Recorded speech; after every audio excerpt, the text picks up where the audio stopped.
law सीखो. So this week in our legal essay series we are going to discuss about Tulu as an official language. तो चलिए Tulu as a language के बारे में पहले बात करते हैं कि तुलु भाषा के बारे में आप में से शायद कुछ लोगों को इस बारे में नहीं पता हो, कुछ लोगों ने इसके बारे में ऑलरेडी सुना हो. तो जिनको नहीं पता है उनकी जानकारी के लिए ये आपके साथ में साझा करना चाहूँगा कि तुलु जो है ये एक द्रविडियन लैंग्वेज है. मतलब ये एक द्रविडियन भाषा है. द्रविडियन भाषा वो है जो कि हमारे दक्षिण भारत में बोली जाती है. खासकर ये जो तुलु भाषा है ये साउथ ऑफ कर्नाटका, जिसमें दक्षिण कन्नड़ और उडुपी डिस्ट्रिक्ट है, इन दो मुख्य डिस्ट्रिक्ट्स में ये भाषा बोली जाती है. उसके अलावा केरला का जो उत्तरी भाग है जिसमें कसारगोड डिस्ट्रिक्ट आता है उसमें भी ये भाषा बोली जाती है. कसारगोड डिस्ट्रिक्ट के बारे में एक बहुत ही महत्वपूर्ण बात जो है, बहुत ही इंपॉर्टेंट बात जो है, इसे सप्त भाषा समागम भूमि कहते हैं. मतलब जहाँ पे 7 लैंग्वेजेस आपस में आके मिलती है और इन्हीं 7 लैंग्वेजेस में एक है तुलु. अगर हम सेंसस जो हमारी जनगणना हुई थी 2011 की उसकी रिपोर्ट के अनुसार देखें तो हमारे देश में 18,46,427 18,46,427 लोग जो है वो तुलु लैंग्वेज बोलते हैं.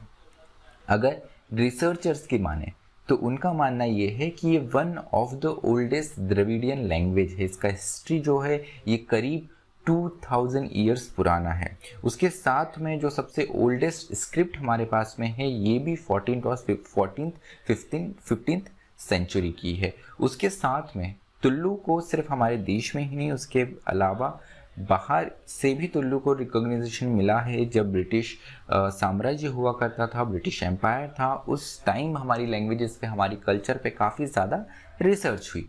तो इसी बीच द्रविडियन फैमिली में इसके सबसे ज़्यादा मोस्ट हाईली डेवलप्ड लैंग्वेज माना गया रॉबर्ट कार्डवेल के द्वारा. रॉबर्ट कार्डवेल ने ये चीज़ अपनी book a comparative grammar of Dravidian और south Indian family of languages में लिखी है. अब बात ये आती है कि हर हफ्ते हर वीक हम जो डिस्कशन करते हैं वो किसी ना किसी न्यूज़ पर आधारित होता है. किसी न किसी न्यूज़ के कारण हम उसको रिसेंट में करंट अफेयर में वो टॉपिक आता है तब हम इससे डिस्कस करते हैं. तो हम तुलु लैंग्वेज के बारे में भी इसीलिए ही चर्चा कर रहे क्योंकि यहाँ पर एक डिमांड उठी है कि तुलु लैंग्वेज को बहुत लंबी डिमांड है, समय समय पर उठती रहती है. और इस वक्त भी ये डिमांड उठी है कि तुलु लैंग्वेज को हमारी 8वीं अनुसूची 8th शेड्यूल जो है कॉन्स्टिट्यूशन का उसमें डाला जाए. हमारे कॉन्स्टिट्यूशन में टोटल 12 शेड्यूल है. हर विषय, हर सब्जेक्ट के हिसाब से अलग अलग शेड्यूल है. उसमें से जो 8th शेड्यूल है ये ऑफिशियल लैंग्वेज जो है हमारे देश में उनकी बात करता है. तो हमारे देश में अगर हम देखें तो 22 ऑफिशियल लैंग्वेजेस है जिसमें असमीज़, बंगाली, गुजराती, उड़िया, पंजाबी, संस्कृत, हिंदी, कन्नड़, कश्मीरी, सिंधी, तमिल, तेलुगु, कोंकणी, मलयालम, उर्दू, बोडो, संथाली, मणिपुरी, मराठी, नेपाली, मैथिली और डोगरी है. ये सारी लैंग्वेजेस जो है ये रिकॉग्नाइज्ड की गई है हमारे कॉन्स्टिट्यूशन के द्वारा. अब जो नेटिव स्पीकर्स है तुलु लैंग्वेज के, जो तुलु लैंग्वेज जिनकी मातृभाषा है वो अब ये चाहते हैं कि तुलु को भी ये दर्जा मिले और हमारे कॉन्स्टिट्यूशन से ये रिकॉग्नाइज्ड हो रहा है कि ऑफिशियल लैंग्वेज का इसको स्टेटस मिले और 8th शेड्यूल का ये पार्ट बने. इसी को लेकर ट्विटर पे और उसके अलावा भी सोशल मीडिया पे भी और रियल वर्ल्ड में भी हमें यहाँ पर डिमांड उठते हुए इसकी दिख रही है. ट्विटर पे तो ये काफ़ी ज़्यादा डिमांड में, काफ़ी ज़्यादा इसे ट्रेंड भी करवाया गया था. चलिए अभी बात ये आती है कि जब भी हम लैंग्वेजेस की बात करते हैं तो ग्लोबल लेवल पे लैंग्वेजेस को लेकर काफ़ी ज़्यादा एफर्ट्स किए गए हैं.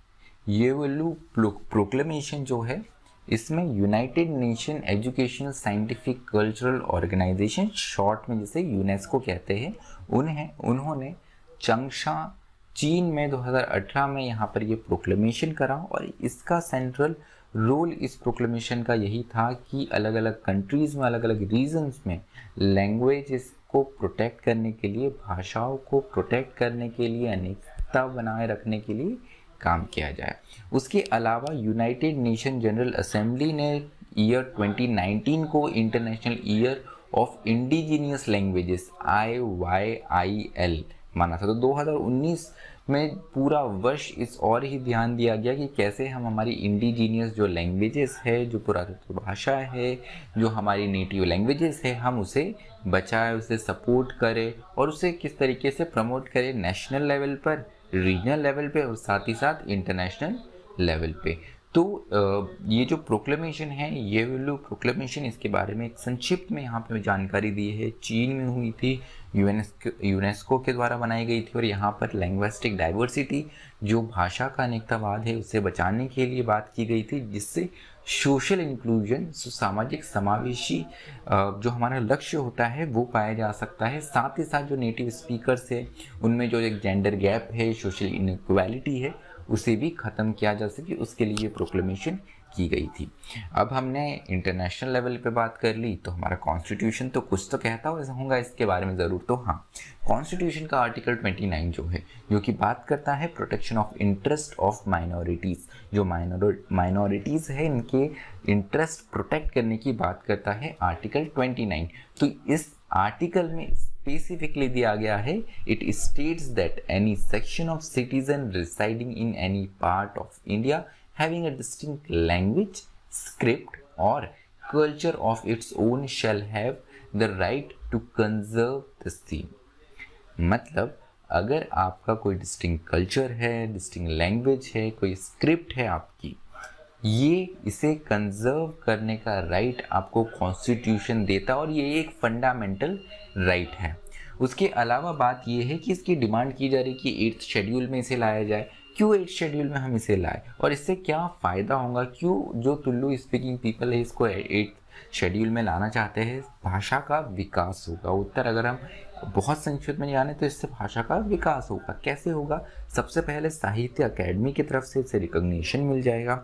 उसके अलावा जो तुल्लू लैंग्वेज में जितना भी लिटरली साहित्यिक वर्क हुआ है वो अदर लैंग्वेज में ट्रांसलेट हो पाएगा, अनुवादित हो पाएगा। उसके अलावा जो मेंबर ऑफ पार्लियामेंट है, मेंबर ऑफ लेजिस्लेटिव असेंबली है, वो तुल्लू भाषा में भी पार्लियामेंट और उनके रिस्पेक्टिव स्टेट असेंबली मतलब कर्नाटक और केरला में बोल पाएंगे। उसके अलावा कॉम्पिटिटिव एग्जाम में भी तुल्लू को इंक्लूड किया जाएगा। For example civil services examination होती है, इसमें लैंग्वेज का पेपर होता है। तो लैंग्वेज के पेपर में जो आपकी 8th शेड्यूल में सारी लैंग्वेजेस है, उनमें से किसी में भी आप पेपर दे सकते हैं अगर वो आपकी नेटिव लैंग्वेज है या आपकी मदर टंग है। तो तुल्लू को भी तुल्लू स्पीकिंग लोगों को भी ये एक मौका मिल पाएगा। उसके अलावा सेंट्रल गवर्नमेंट का ऑब्लिगेशन बन जाता है जब भी कोई लैंग्वेज 8th शेड्यूल में आती है, तो सेंट्रल गवर्नमेंट को इसके लिए स्पेशल प्रोग्राम, स्पेशल फंड जो है वो अलोकेट किया जाना होगा। उसके अलावा यहाँ पर तुल्लू को प्राइमरी और हाई स्कूल लेवल पे भी पढ़ाया जाएगा। कर्नाटक गवर्नमेंट के द्वारा कुछ साल पहले ये स्टेप लिया है कि तुल्लू को ऐसा लैंग्वेज पढ़ाया जाए, ऐसा 3rd लैंग्वेज पढ़ाया जाए। उसके साथ में ये जो चीज़ है ये हो सकता है आगे चल के केरला में भी आ जाए।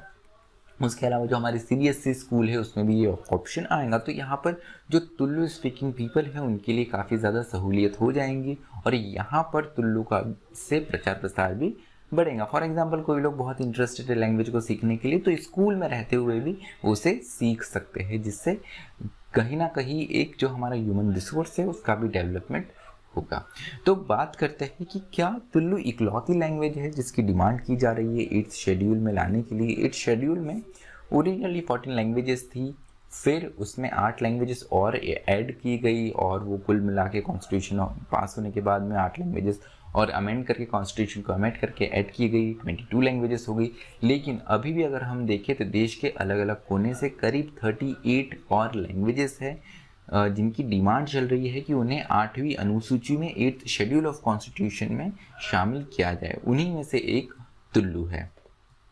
अब बात ये आती है कि वे फॉरवर्ड क्या है। सबसे पहले ये कि जैसे बात करी बहुत सारी लैंग्वेजेस की डिमांड चल रही है कि उन्हें 8th शेड्यूल में डाला जाए, तो यहाँ पर वे फॉरवर्ड में सबसे पहली बात आती है कि जो सारी डिजर्विंग लैंग्वेजेस है इन्हें इक्वल फुटिंग पे रखा जाए, जिससे सोशल इंक्लूजन, ये वैल्यू प्रोक्लेमेशन में हमने जैसा देखा कि इससे कहीं ना कहीं सोशल इंक्लूजन हम ला सकते हैं। उसके अलावा नेशनल सॉलिडेरिटी, जो राष्ट्रीय एकता है, वो भी हम बढ़ा सकते हैं। उसके अलावा यहाँ पर अगर ऐसा दर्जा इसे मिलता है, बहुत सारी लैंग्वेज जो डिजर्विंग लैंग्वेज को अगर बराबर दर्जा मिलता है, तो यहाँ पे कहीं ना कहीं जो एक असमानता है हमारे देश में वो भी कम होंगी। उसके अलावा यहाँ पर अगर 8th शेड्यूल में हम इसे डालते हैं तो जो कॉन्स्टिट्यूशन ने प्रॉमिस किया है हर सिटीज़न को, हमारी कंट्री को, कि वो इक्वालिटी ऑफ स्टेटस और अपॉर्चुनिटी बना के रखे, तो वो भी अपने आप में फुलफिल होता है। तो चलिए आज का जो हमारा डिस्कशन है वो यही समाप्त होता है। आपका इस बारे में क्या सोचना है कि क्या और भी लैंग्वेजेस को, तुल्लू के अलावा भी क्या और भी लैंग्वेजेस को